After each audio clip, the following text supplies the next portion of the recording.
Thank you for meeting with me, sir. I appreciate it. I received your email with your questions, and we can go over these right now, knock them out, and hopefully move forward with it.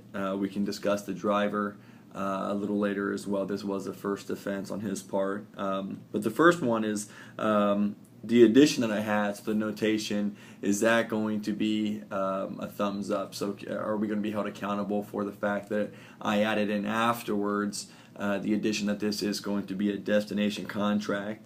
Unfortunately, yes, it is. It is the UCC is going to hold us accountable for it. It actually automatically becomes part of this contract. There was no pushback initially from Bentley at all, and there was no change with like the material or the good, where we were going to say we're going to send him a new part, or a new press. So the fact that I signed off on the destination contract does make it enforceable. So I just wanted to give you, make you aware of that before we move forward with it. Your next question that you emailed over was how this is going to affect the relationship. We have had past dealings with one another. I'm hoping that we can move past it. I did send an additional press. Now this was our upgraded model. I'll get to an addition on how that necessarily affected, because we did get the initial 2 sent over just fine. The third one is the one that had the accident. So with that, we did send over the upgraded model. And I'll address the dealings with that, but we're trying to make sure that this is all smoothed over. We do want to keep the business up and running between the two parties. They have been a good client of ours, and we want to make sure that we're returning the favor. As far as the risk itself, who was incurring the risk, with it being a destination contract on our side, we did incur the risk. We did not deliver those goods.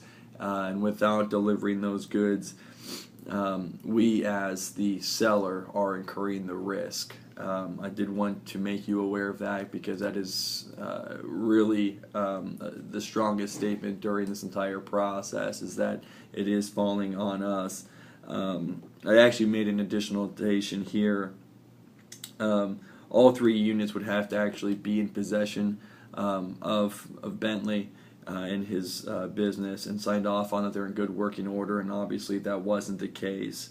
Until it reached its destination, we would hold the risk. Once tendered to the buyer, the risk would then move to them, but because the accident occurred while in transit, we never were able to tender that, and it is going to remain with us. Now, we did look into this statute of frauds. I know you wanted us to take a look into that. Yes, the UCC is fairly liberal with quantity, signature of parties involved in language. Now, if you took a look at the contract itself, it did say all 3 units. It gave a time frame of throughout May that would have to reach Bentley and his group. And we both did sign that. So yes, it would. As far as the statute of frauds, we would have to ensure that that we met that. There were a couple more questions on your email. One was the replacement. So we touched on this earlier. I let you know that we replaced it with a more up-to-date model. They are currently, or they were, I should say, currently testing that out. We did get a response back from them, though, that they had initially accepted it, just meaning that they had received it itself. But they are now making us aware as of this morning that it's not working with the other 2 units. So the other 2 units are not compatible with our most up-to-date model, and it now is causing an issue. We were trying to mitigate any sort of risk. We didn't want them to have to cover themselves, where that would essentially fall on us or incur a loss with their loss of business, which would essentially fall on us as well. So that's why we sent the the new press over, thinking that it would smooth itself out and that we would actually be in a better position, giving them the updated model. But in this case, it did not work. So they are now looking to revoke acceptance. They've had it for about a week or so. They've tried different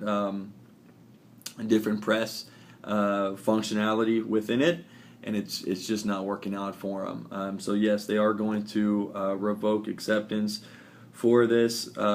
We are going to say it's fine. We try to do a bit of a pushback for it, but understanding that we did agree to 3 presses initially, and this is not the press that they ordered. It is still going to fall on us. They did have a reasonable time to inspect it, and they're making us aware within a reasonable amount of time. We looked, or they were looking into a remedy for us. We are going to try and get them over a new press if possible. If we're still not able to, they have expressed that they will be looking at other press manufacturers. What we're trying to stop is GCI coming back to us if the other press manufacturers give them a better, a press that is compatible and that can do this, but do it at a greater cost. If they incur a greater cost, that is going to fall back on us. So we're trying to remedy that as quickly as possible to see if we can't get them out something a little bit faster. Perhaps if there's a delay, they had expressed that this was for a university. If there is a delay, we're going to see if we can work with them regarding the delay, and if that's going to cost them that business, see which one is going to be less, and we would help them out with that cost. So that's where we're at right now. The driver we can touch on at a later time, but I just wanted to meet with you briefly while we had a moment. So thank you. Did you have any other questions?